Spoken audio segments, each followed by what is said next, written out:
मैंने पहले मैक्रोलाइट्स और कीटोलाइट्स की वीडियो एक बनाई थी, वो रिकॉर्ड ही नहीं हुई, तो मैं दोबारा इसको बना रही हूँ। जो मैक्रोलाइट्स हैं वो क्या होते हैं, वो हैं एक लेक्टोन जो हैं वो स्ट्रक्चर्स हैं। लेक्टोन स्ट्रक्चर्स के साथ टॉक्सी शुगर जब अटैच हो जाएंगे तो इसको हम कहेंगे मैक्रोलाइट्स।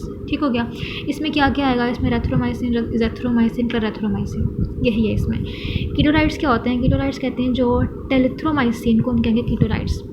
मोनोलाइट्स क्या थे, मैक्रोलाइट्स क्या थे कि हमारे जो लेक्टोन स्ट्रक्चर्स हैं ना उनके साथ जो है वो डॉक्सी शुगर्स आके अटैच हो रहे हैं। कीटोलाइट्स में क्या है, टेलिथ्रोमाइसिन, और मैक्रोलाइट्स में क्या था, जिथ्रोमाइसिन, इरेथ्रोमाइसिन, क्लोरेथ्रोमाइसिन। मैकेनिज्म ऑफ एक्शन क्या है कि इसने क्या करना है, वही इसने सबसे पहले ड्रग ने क्या होना है, सेल के अंदर एंटर होना है, 50S राइबोसोम सब यूनिट के साथ बाइंड करेगा, ठीक है, ट्रांसपेप्टाइड को इनहिबिट करेगा, प्रोटीन सिंथेसिस को इनहिबिट कर देगा।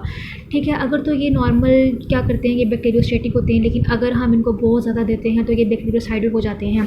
इसके साथ साथ ये इसका स्पेक्ट्रम क्या है, जो इरेथ्रोमाइसिन है वो हम पेनिसिलिन के अगेंस्ट यूज़ करते हैं, जो क्लोरेथ्रोमाइसिन है वो हम एच इन्फ्लुएंजा, एच पाइलोरी, मोरेक्सेला, क्लोरेमेडिया के अगेंस्ट यूज़ करते हैं। जो इज़ैथ्रोमाइसिन है वो हम स्ट्रेप्टोकोकाई, स्टेफाइलोकोकाई और स्ट्रेप्टोकोकस नमूनिया के अगेंस्ट यूज़ करते हैं, और एच इन्फ्लुएंजा, नज़रिया और मोरेक्सेला भी इसमें आता है।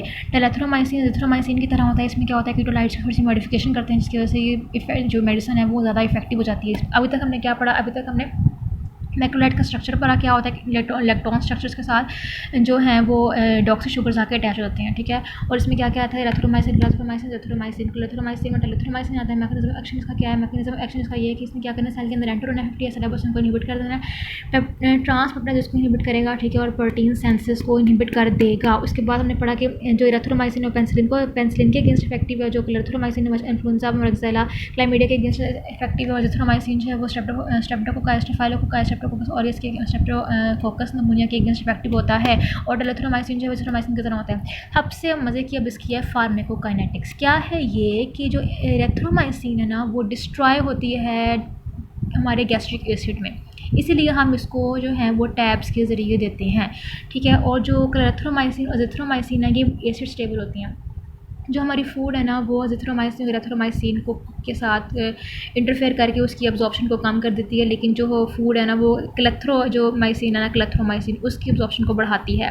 क्या है इसकी अब्जॉर्प्शन में, जो इरेथ्रोमाइसिन है वो कहाँ वो डिस्ट्रॉय होती है गैस्ट्रिक एसिड से, इसलिए हम इसको टैब्स की फॉर्म में देते हैं। और जो क्लेथ्रोमाइसिन जिथ्रोमाइसिन है वो एसिड स्टेबल है, और जो फूड जो है वो इसकी अब्जॉर्प्शन को कम करती है, लेकिन क्लेथ्रोमाइसिन की अब्जॉर्प्शन को बढ़ाती है। डिस्ट्रीब्यूशन क्या है, सारी बॉडी टिश्यूज़ में जो अच्छी तरह डिस्ट्रीब्यूट होता है, लेकिन CSF में अच्छी तरह डिस्ट्रीब्यूट नहीं होता।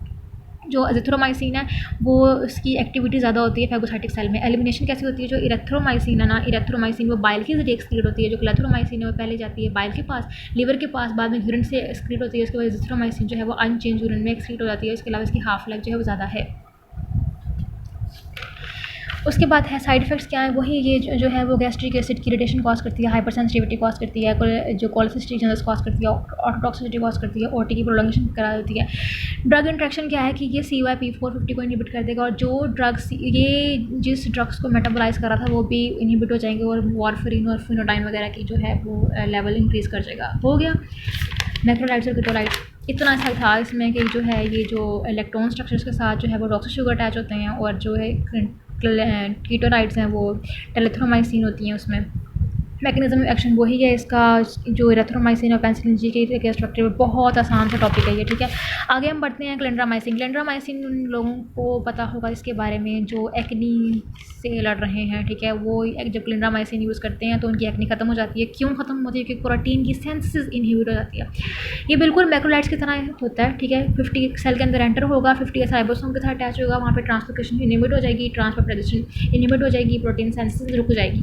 ठीक है, ये क्रॉस रेजिस्टेंट है। ठीक है, मैक्रोलाइट्स मतलब जो मैक्रोलाइट्स से रेजिस्टेंट है ना वो क्लेंड्रामाइसिन से भी रेजिस्टेंट है। ठीक है, इसको ऑरली एडमिनिस्टर करते हैं, हेपेटिक मेटाबॉलिज्म होता है, बाइल के जरिए एक्सक्रीट होता है, यूरिन के जरिए एक्सक्रीट भी हो सकती है। इसका यूज़ क्या है, इसको हम बैक्टीरियोस्पाइड स्पेशल में यूज़ करते हैं, इसमें ग्राम पॉजिटिव के अगेंस्ट यूज़ करते हैं, इसमें बैक्टीरियो एंडोकार्डाइटिस के अगेंस्ट यूज़ करते हैं।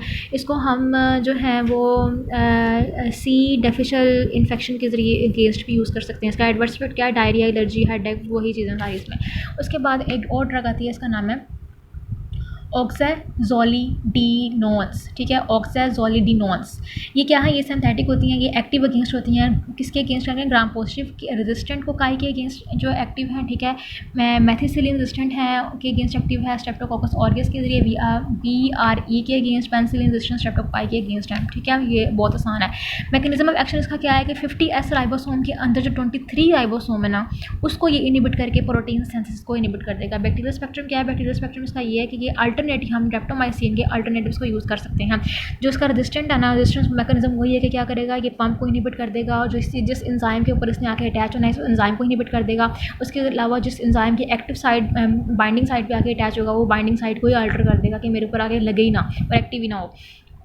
फार्माकोकाइनेटिक फीचर क्या है कि ऑरली अब्जॉर्ब करते हैं, आईवी देते हैं, ठीक है, और वेल डिस्ट्रीब्यूट होती हैं। जब ये मेटाबोलाइज होती हैं ना लीवर के अंदर, तो ऑक्सीडेशन कॉज करती हैं, तो इनएक्टिव मेटाबोलाइट्स में कन्वर्ट कर देती हैं, तो इनएक्टिव मेटाबोलाइट्स एक्सक्रीट होते हैं रीनल रूट के जरिए और नॉन रीनल रूट के जरिए। जिसकी एडवर्स इफेक्ट्स है ना, वो GI2 को अपसेट करेगा, डायरिया करेगा, हेडेक करेगा, इसके अलावा इरिवर्सिबल पेरिफेरल न्यूरोपैथी कॉज कर देगा। और हमारा ये वाला चैप्टर कंप्लीट हो चुका है।